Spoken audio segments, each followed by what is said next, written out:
Hello everyone, welcome to all of you in my YouTube channel thanks learning classes. मेरे प्यारे विद्यार्थियों, मैं Sonu sir आपके लिए लेके आ गया हूँ गृह विज्ञान। और ये पेपर है 2023 का, जिसको आज देखने वाले हैं बहुत ही शानदार और ज़बरदस्त तरीके से। ये केवल बालिकाओं के लिए है, और जो 2024 में पेपर देने वाली बालिकाएं हैं वो ये पेपर जरूर से सॉल्व करके जाएं। 2023 में बिल्कुल यही पेपर आया था, जैसा कि आप देख सकते हैं ये 2023 का है और इसका पेपर कोड है 823 EE। बिल्कुल ऐसा ही पेपर आया था। अगर आप लोग पिछले वर्षों के पेपर सॉल्व करके जाते हैं तो वहां पर आपको बहुत ज्यादा बेनिफिट देखने को मिलेगा। ठीक है, तो कोई बहुत ज्यादा पुराना पेपर नहीं है, पिछले साल की ही बात है। तो इसमें भी 20 MCQ क्वेश्चन पूछे गए हुए थे, तो आप उनको सॉल्व करिए, यूपीएमएससी का पेपर सॉल्व करिए और तैयारी बिल्कुल शानदार और जबरदस्त तरीके से करिए और रिजल्ट बिल्कुल अच्छा लेके आइए। तो स्टार्ट करते हैं 2023 का यह पेपर। बिल्कुल आपको तैयार ही करके जाना है। एमसीक्यू बिल्कुल इसके याद करके जाने हैं, क्योंकि एमसीक्यू जो है रिपीटेड है, कई बार क्वेश्चन पूछे जा रहे हैं, सेम क्वेश्चन पूछे जा रहे हैं। तो बहुत ज्यादा चांस है कि यहां से क्वेश्चन आपको बोर्ड पेपर 2024 में देखने को मिल जाए। तो चलिए स्टार्ट करते हैं। बिल्कुल यहाँ पे निर्देश दिए गए हैं, तो निर्देश आप लोग 15 मिनट बहुत ही आराम से पढ़ेंगे, उसके बाद ही क्वेश्चंस को सॉल्व करेंगे, क्वेश्चन लिखेंगे। ठीक है, सभी प्रश्न अनिवार्य हैं यहाँ पे जैसे देख रहे हैं। तो सभी जो निर्देश दिए गए हैं इनको बहुत ही सावधानी पूर्वक आपको क्या करने हैं, पढ़ने हैं और समझने हैं। ठीक है, जो MCQ क्वेश्चन है 20 MCQ क्वेश्चन है आपके, वो OMR सीट पे आपको भरने हैं, जिसमें साफ सुथरे सुंदर से गोले भरने हैं। उसके लिए भी निर्देश यहाँ पर दिया गया है, तो इसको भी आप क्या करें, अच्छे से पढ़ लेना। एक बार आपको बता दे रहे हैं, खंड आ के प्रत्येक प्रश्न का निर्देश पढ़कर केवल प्रदत्त OMR उत्तर पत्रक पर ही उत्तर चिन्हित करें। OMR उत्तर पत्रक पर उत्तर देने के पश्चात उसे काटें, नहीं काटें तथा इरेजर अथवा व्हाइटनर का प्रयोग बिल्कुल भी ना करें, नहीं वो नंबर आपका गिना नहीं जाएगा। ठीक है, तो ये जो निर्देश हैं बहुत ही अच्छे से आपको पढ़ करके जाने हैं, यहां से एक बार प्रैक्टिस कर लेनी है। और वहां जब पेपर मिले तो आपको 15 मिनट क्या करना है, पेपर पढ़ना है। ठीक है प्यारे विद्यार्थियों, ये पहला क्वेश्चन है, इसको देख लेते हैं। कार्बोहाइड्रेट का स्रोत है, तो कार्बोहाइड्रेट का क्या स्रोत हो जाएगा? ऑप्शन दिए गए हैं दाल, चीनी, दूध, संतरा। तो इसमें से क्या हो जाएगा? चीनी ऑप्शन बिल्कुल सही हो जाएगा, राइट हो जाएगा। चीनी क्या है? कार्बोहाइड्रेट का एक मुख्य स्रोत है, तो इसको आप जरूर से क्या करें, तैयार करके जाएं। नेक्स्ट क्वेश्चन देख लेते हैं, क्वेश्चन नंबर 2 है, वेरी इंपॉर्टेंट क्वेश्चन है। रक्त की शुद्धि किस अंग से होती है? रक्त की शुद्धि किस अंग से होती है? हृदय, त्वचा, वृक्क या फिर फेफड़ा? तो इसका क्या सही आंसर हो जाएगा? वृक्क में रक्त का क्या होता है, शुद्धिकरण होता है। ठीक है, तो इसको आप बिल्कुल अच्छे से क्या करेंगे, तैयार कर लेंगे। क्वेश्चन नंबर 3 की ओर आते हैं। क्वेश्चन नंबर 3 देखते हैं। मच्छरों द्वारा कौन सा रोग फैलता है? हैजा, तपेदिक या डायरिया या फिर डेंगू? तो थर्ड का क्या हो जाएगा? बिल्कुल सही आंसर डेंगू। ठीक है, तीसरे का थर्ड ऑप्शन बिल्कुल सही हो जाएगा, ये फोर्थ ऑप्शन बिल्कुल सही हो जाएगा डेंगू। इसको आप लोग तैयार करेंगे। क्वेश्चन नंबर 4 है, मांसपेशियों की मजबूती किस तत्व के कारण होती है? लौह तत्व, प्रोटीन, सोडियम, कार्बोहाइड्रेट? तो इसका ऑप्शन बिल्कुल सही हो जाएगा क्या? प्रोटीन। ठीक है, इसको आप तैयार करेंगे अच्छे से। उसके बाद क्वेश्चन नंबर 5 की ओर चलते हैं। क्वेश्चन नंबर 5 हमारा है, मानव शरीर में फेफड़ों की संख्या होती है 1, 2, 4, 5। तो कितनी होती है? 2 होती है। ठीक है, क्वेश्चन नंबर 6 है, उपहार चेक की धनराशि होती है 10 रुपए, 20 रुपए, 51 रुपए, 25 रुपए। तो आप लोगों को पता होगा जब कहीं पर उपहार दिया जाता है तो 1 रुपए लगा करके दिया जाता है। ठीक है, तो 51 रुपए क्या हो जाएगा? उपहार चेक की धनराशि होती है क्या? 51 रुपए। उसके बाद क्वेश्चन नंबर 7 है, अशुद्ध जल से रोग होता है। कौन सा रोग होता है आपको ये बताना है? हैजा, चेचक, मलेरिया, तपेदिक? तो कौन सा रोग आ जाएगा? 7 का ए बिल्कुल सही हो जाएगा, हैजा रोग। ठीक है, क्वेश्चन नंबर 8 है, सब्जियों को धोना चाहिए, कब धोना चाहिए? काटने के बाद, छीलने के पहले, या छिलने के बाद, इनमें से कोई नहीं। तो ऑप्शन बिल्कुल क्या सही हो जाएगा, सी ऑप्शन बिल्कुल सही हो जाएगा। छीलने के पहले क्या करना चाहिए, सब्जियों को अच्छे से धोना चाहिए। ठीक है, क्वेश्चन नंबर नेक्स्ट है यहाँ पर 9। जल को कीटाणु रहित करने के लिए कौन सा गैस प्रयोग किया जाता है?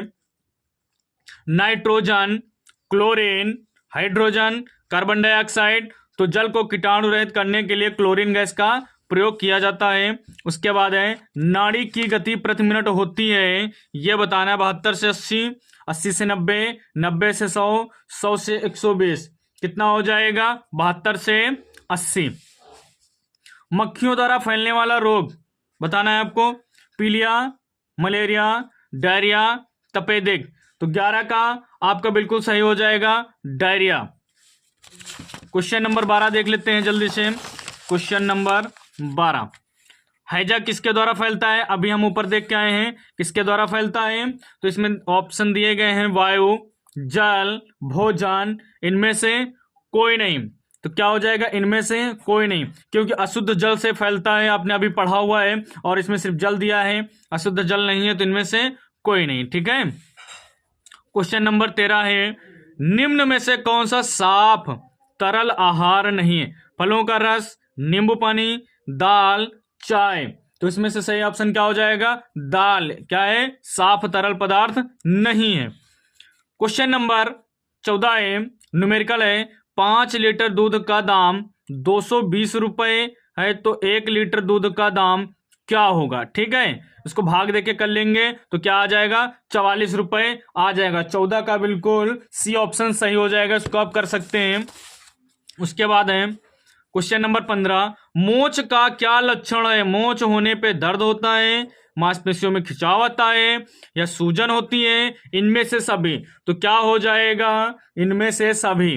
ठीक है, दर्द भी होता है, मांसपेशियों में खिंचाव भी आता है, सूजन भी आ जाती है, और इनमें से सभी हो जाएगा। क्वेश्चन नंबर 16 है, पारिवारिक बजट बनाने का उद्देश्य क्या है? बचत करना, वित्तीय स्थिरता, व्यय पर नियंत्रण, इनमें से कोई नहीं। तो 16 का बिल्कुल सही हो जाएगा डी, इनमें से सभी है। बचत करना भी है, वित्तीय स्थिरता भी है, व्यय पर नियंत्रण, इनमें से सभी आ जाएगा। ठीक है बेटा, पारिवारिक बजट बनाने का उद्देश्य क्या है? इनमें से सभी जो 3 ऊपर दिए गए हैं सब आ जाएंगे। अतिसार के रोगी को कैसा भोजन देना चाहिए? तरल भोजन देना चाहिए, तला भोजन देना चाहिए, गरिष्ठ भोजन देना चाहिए, रेशेदार भोजन। तला भोजन नहीं देना चाहिए, गरिष्ठ और रेशेदार भोजन भी नहीं देना चाहिए, गरिष्ठ भोजन भी नहीं देना चाहिए। तो क्या बचा है, तरल भोजन। ठीक है, रोगी को कैसा भोजन देना चाहिए? तरल भोजन देना। शरीर का तापमान नापने के लिए प्रयोग किया जाता है, क्या प्रयोग किया जाता है? थर्मामीटर, लेक्टोमीटर, बैरोमीटर या हाइड्रोमीटर। तो क्या हो जाएगा, शरीर का तापमान नापने के लिए हम थर्मामीटर का प्रयोग करते हैं। क्वेश्चन नंबर 19 है, डबल रोटी व बिस्कुट बनाने की विधि क्या कहलाती है? Grilling, roasting, baking, toasting. क्या कहलाती है? तो 19 का सी हो जाएगा बिल्कुल सही ऑप्शन, बेकिंग। अगला क्वेश्चन है, मोच आने पर प्रयोग करते हैं क्या? Dettol, Iodex, Savlon, cold cream.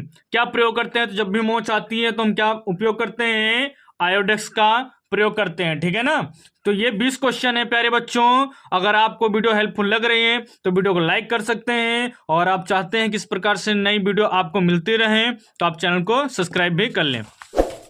देखते हैं आप खंड बा आया है, इसमें खंड बा में कैसे कैसे क्वेश्चन पूछे जा रहे हैं, तो इसको आप देख सकते हैं।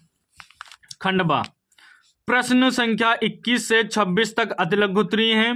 प्रत्येक प्रश्न का उत्तर अधिकतम 25 शब्दों में लिखना है। ठीक है, अब क्वेश्चन कौन कौन से हैं देखिए। जल प्रदूषण के क्या कारण हैं? ठीक है, जल प्रदूषण के क्या कारण हैं? 2 नंबर का है, तो आपको ये 4-5 कारण बता सकते हैं। ठीक है, आदर्श रसोई घर क्या है? आदर्श रसोई घर क्या है आपको बताना है। ये ऊपर इंग्लिश हिंदी में क्वेश्चन है, और जस्ट उसके नीचे क्या है, इंग्लिश वर्जन दिया गया है। आप क्वेश्चंस को हिंदी में कर सकते हैं या फिर इंग्लिश में कर सकते हैं। उसके बाद क्वेश्चन नंबर 23 है, रेखांकित चक किसे कहते हैं? 24 नंबर क्वेश्चन है, तापक्रम चक चार्ट बनाना क्यों आवश्यक है? क्वेश्चन नंबर 25 है, वायु प्रदूषण के कारण लिखने हैं। तो इसमें भी 2 नंबर के हैं, बहुत इजी क्वेश्चन है, इनको भी आप कर सकते हैं। विषाक्त भोजन से क्या तात्पर्य है? 2 नंबर का क्वेश्चन है, इसको आप बता सकते हैं। ठीक है, अब नया निर्देश है, इसको देख लेते हैं। प्रश्न संख्या 27 से 31 तक लघु उत्तरीय प्रश्न है। ये 50 शब्दों में लिखने। अधिकतम कितने शब्द होने चाहिए? 50 शब्द होने चाहिए। ठीक है, अब इसके प्रश्न देख लेते हैं, कौन कौन से प्रश्न पूछे जा रहे हैं। तो ये इसके प्रश्न हैं। 27 नंबर पर है प्राथमिक चिकित्सा किसे कहते हैं। 28 नंबर पर है निर्जलीकरण से क्या तात्पर्य है। 29 नंबर पर है भूनने और सेंकने में क्या अंतर है, यह बताना है। 30 नंबर क्वेश्चन है नाप लेने की विभिन्न विधियों के नाम लिखिए व किसी एक विधि का विस्तार से वर्णन कीजिए। ये इसके लिए आपको 4 नंबर मिलेंगे, 4 नंबर निर्धारित हैं। क्वेश्चन नंबर 31 है ओजोन परत का क्या महत्व है, ये आपको बताना है ओजोन परत का क्या महत्व है। ठीक है, इसके लिए भी 4 अंक आपको मिल जाएंगे। फिर निर्देश हैं प्रश्न संख्या 32 से 34 तक दीर्घ उत्तरीय प्रश्न है। 32 और 33 में विकल्प दिए गए हैं, जिनमें से एक ही विकल्प का उत्तर लिखना है। प्रत्येक प्रश्न का उत्तर लगभग 100 शब्दों में लिखें। ठीक है, ये टॉपिक आप ध्यान से पढ़ना, जो भी निर्देश है ध्यान से पढ़ना। अगर क्वेश्चन कह रहा है कि 100 शब्दों में लिखना है तो लगभग 100 शब्दों के आसपास ही लिखें। आप बहुत ज्यादा शब्दों में लिख देंगे तो उतने ज्यादा नंबर एक्स्ट्रा नहीं मिलते हैं। ठीक है, तो ये सब निर्देश बहुत ही ध्यान से पढ़ना है। 32 नंबर क्वेश्चन है श्वसन तंत्र के मुख्य अंग कौन कौन से हैं, वर्णन कीजिए।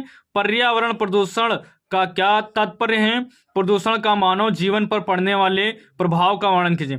तो आप प्रदूषण जरूर से देख लें, आप जब से पेपर देख रहे होंगे प्रदूषण के कई क्वेश्चन पूछे गए हैं, तो प्रदूषण टॉपिक जरूर अच्छे से तैयार कर लेना। ठीक है, क्वेश्चन नंबर 33 है भोजन पकाने के क्या उद्देश्य हैं, भोजन पकाते समय किन किन बातों का ध्यान रखना चाहिए, ये आपको बहुत ही अच्छे से तैयार करने हैं। 3+3 नंबर यानी कि 6 नंबर का ये क्वेश्चन मिल जाएगा आपको। और ये क्वेश्चन कैसे है, अथवा में भी है। संक्रामक रोग किसे कहते हैं, किसी एक संक्रामक रोग के कारण, लक्षण, रोकथाम और उसके उपाय लिखने हैं। अगर आप इतना कर लेते हैं तो 6 नंबर आपके हैं। ठीक है, उसके बाद क्वेश्चन नंबर 34 देख लेते हैं। पारिवारिक बचत से आप क्या समझते हैं, किन साधनों द्वारा बचत को सुरक्षित रखा जा सकता है। तो ये टोटल 34 क्वेश्चन हैं, इनको आप जरूर से तैयार करें। ठीक है, तो मिलते हैं प्यारे बच्चों फिर नेक्स्ट वीडियो में, तब तक के लिए जय हिंद जय भारत।